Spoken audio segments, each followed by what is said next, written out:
साथियों नमस्कार, कैसे हैं आप सब लोग? मज़ामा केम छो कसा आहेस?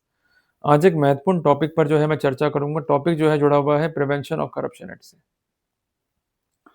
साथियों एक रिसेंट फैसला है ऑनरेबल दिल्ली हाई कोर्ट का दिनांक 10 फरवरी 2016 का। इस केस में अक्यूज़ जो है वो कन्विक्ट हुआ as per the protocol of prevention of corruption act. आरोप ये था कि अक्यूज़ ने डिमांड किया ब्राइब को, इन कॉन्सिक्वेंस ऑफ डिमांड उसने ब्राइब को जो है एक्सेप्ट भी किया and finally he is charge शीटेड। जब भी हम केस को देखते हैं तो उसमें होते हैं कुछ नेगेटिव पॉइंट जिस पे हमें जोर देना होता है। इस केस में नेगेटिव पॉइंट क्या है कि मनी जो है वो डिमांड हुआ, मनी जो है वो एक्सेप्ट हुआ, मनी जो है वो रिकवर हुआ। जो फिनोप्थेलिन टेस्ट है ये आया पॉजिटिव। अक्यूज के खिलाफ जो है सैंक्शन है। जो आईओ है उसने भी जांच में जो है जुर्म माना प्रमाणित और कंसर्न जो वर्क है परिवादी का वो लंबित है। अक्यूज के पास में ये होते हैं नेगेटिव पॉइंट। और नेगेटिव पॉइंट क्या होते हैं केस में मुझे आप बताइए।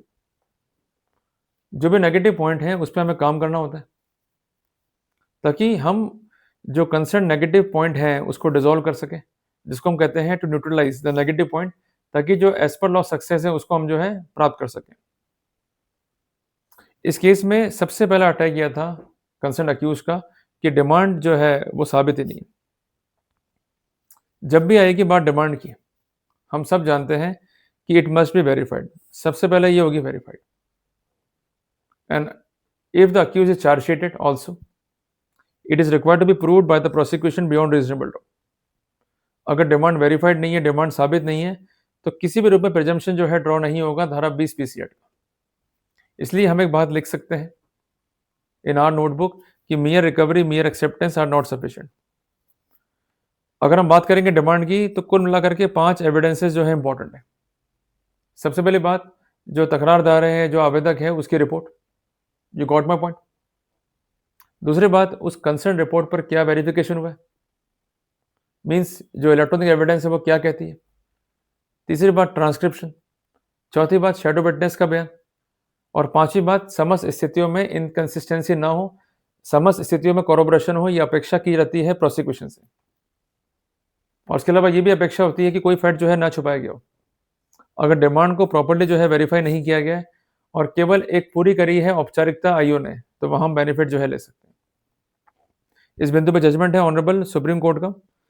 जजमेंट है 2024 वॉल्यूम 10 एससीसी पेज नंबर 489। जब डिमांड जो है होती है वेरीफाई, उसके बाद अगला स्टेप क्या है, ट्रैप प्रोसीडिंग। तो यहाँ पर ये इंपॉर्टेंट है कि by whom demand is made and by whom money was accepted. क्योंकि पॉसिबिलिटी ये भी होती है कि जो मांग रहा है पैसे वो ले लेगा, और पॉसिबिलिटी ये भी है कि जो मांग रहा है वो पैसे नहीं लेगा, वो किसी और के लिए कहेगा कि भाई उसको जाके पैसे दियो। क्लियर है? तो दोनों ही स्थितियों में जो निष्कर्ष हैं उनको निकालना होगा विद ड्यू कंसिस्टेंसी। अगर जो भी स्थितियां पत्रावली पे हैं उसमें है इनकंसिस्टेंसी या लेक ऑफ कॉरोबरेशन है, तो वहां पर हम फायदा ले पाएंगे। तो जहां पर केस में आई विटनेस नहीं, जैसा कि इस केस में ऑब्जर्व हुआ, जो स्टेटमेंट है परिवादी की वो है inconsistent and there is no electronic evidence to sustain and to corroborate the demand in the actuality, तो वहां पर फायदा मिल जाएगा। तो कुल मिलाकर के जब भी आप फाइल को पढ़ें तो कुछ निष्कर्ष जो है निकालने होते हैं अपने को। वो निष्कर्ष क्या है कि जो परिवादी के बयान हैं वो कितना सपोर्ट कर रहे हैं कंसर्न केस को। अगर परिवादी हो रहा है hostile and he is not in the position to recall कि वास्तव में डिमांड जो है किसने करी थी, वास्तव में अमाउंट जो है किसको दिया गया, अमाउंट किसके कहने पे जो है अरेंज किया गया। Even he denied the conversation and even the factum of demand is not corroborated with other evidences. और इसके अलावा जो भी टेस्टिमोनी है उसको लेकर के उसके जो बयान है वो है सेल्फ इनकंसिस्टेंट, तो वहां पर फायदा मिल जाएगा कंसर्न आरोपी को and ultimately he could claim the equity. Clear है बात ये। तो कुल मिला करके हम कुछ निष्कर्ष निकाल सकते हैं जजमेंट के बेसिस पे कि जहां परिवादी हो गया हॉस्टाइल। दूसरी बात, there is no shadow witness. तीसरी बात, there is no eye witness. In addition to this, जो एविडेंस फाइल पर है उनमें है इनकंसिस्टेंसी, डिमांड जो है वेरीफाइड नहीं और डिमांड जो है ड्यूली प्रूव्ड नहीं है, तो वहां पर प्रिजम्पशन ड्रॉ नहीं होगा। और जब केस जो है प्रूव करना है प्रोसिक्यूशन को और प्रोसिक्यूशन ही अपना केस जो है साबित नहीं कर पाता है बियॉन्ड रीजनेबल डाउट, तो वहां पर फायदा मिल जाएगा कंसर्न अक्यूज को। तो कुल मिलाकर के ये भी कह सकते हैं कि प्रिजम्पशन का होना इस बात का प्रमाण नहीं है कि केस जो है प्रूव हो गया। अगर फाइल हुई है चार्जशीट तो इस बात का प्रमाण नहीं है केस जो है प्रूव हो गया। The prosecution is bound to prove the case beyond reasonable doubt if the prosecution totally fail to specify the ingredients of the violation in that scenario presumption draw भी नहीं होगा।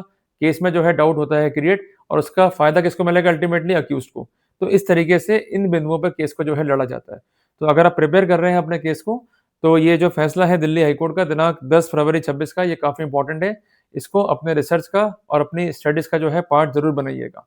जल्दी मिलेंगे एक नए टॉपिक के साथ। टिल देन जय हिंद, जय भारत।